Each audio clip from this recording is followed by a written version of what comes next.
In this video you are going to learn how black is losing the game after the move e5, and let's see how the game is started. It was a long day today, and I say okay, I'm going to play some blitz games in order to relax, and then maybe I go out for a walk or something. And in my blitz games after this move, believe it or not, he replied knight f6.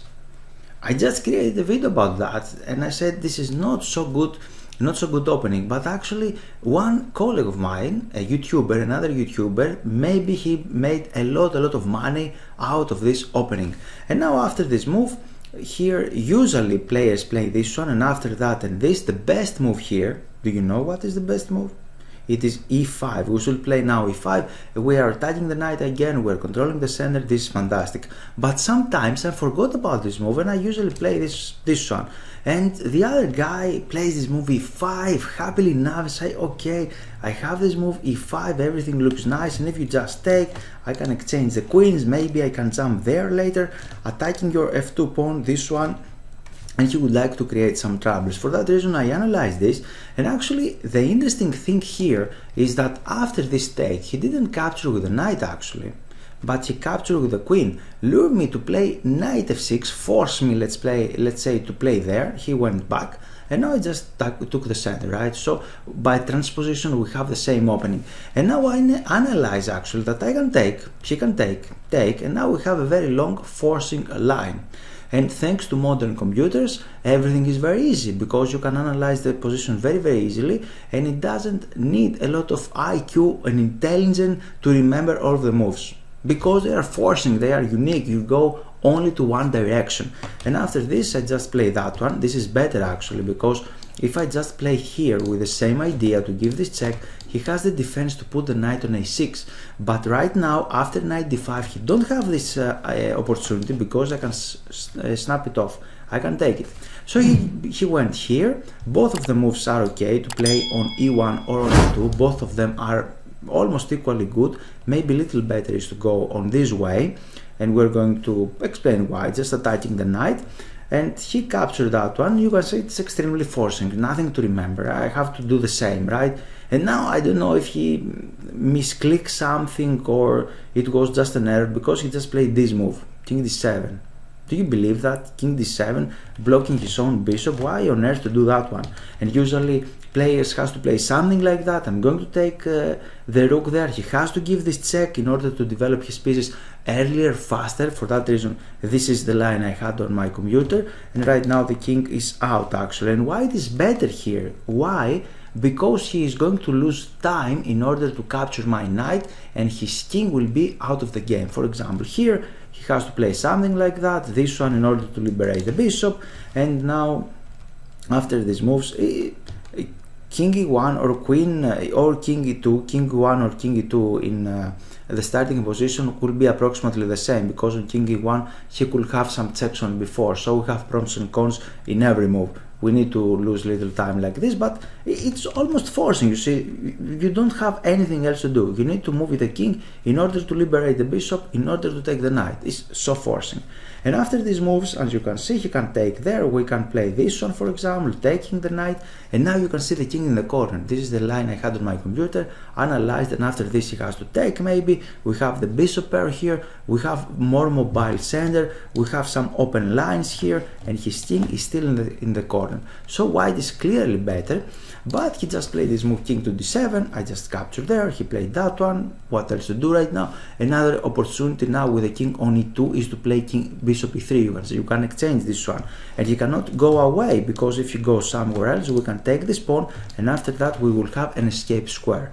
So he just exchanged here. He played that one. I give a check first of all, and the idea is after moving the king I help him a little bit, because he's going to make a step aside in order to develop the bishop. But now I have an extra square for my knight, and my knight can escape, but his knight on h1 cannot escape, and for that reason we can win the game. It's not so difficult to remember, right? Not so difficult. If you have two figures of IQ, for example 10 or more, then it's easy to remember. And now after this he just played that one. I played here. He just captured. We can retake, or we can play something else. You should remember that. and I give this check because he has some problems with the king. He went here, takes, and now I give this check. Actually, he don't have a lot of squares. He cannot go back actually because he cannot develop the rook. He don't have a lot of squares, and I'm going to take this knight for sure. So we have this. I take it with check. Now he afraid maybe after that maybe I can give some discovered checks with the knight, but actually I don't have anything to attack. In any case, he went f5, giving me another pawn. Nice. I can take 3 pawns. I like that.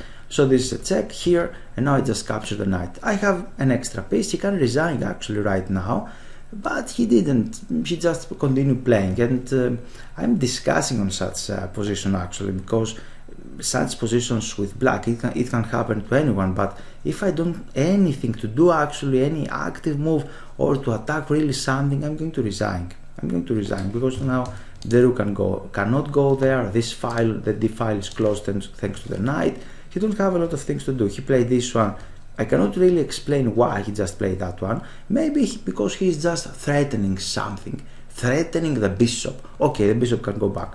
And after this check, I went here attacking the knight, and you can say again he would like to threaten something, but giving random threats without activity or without liberating your pieces, it could end up very badly for you.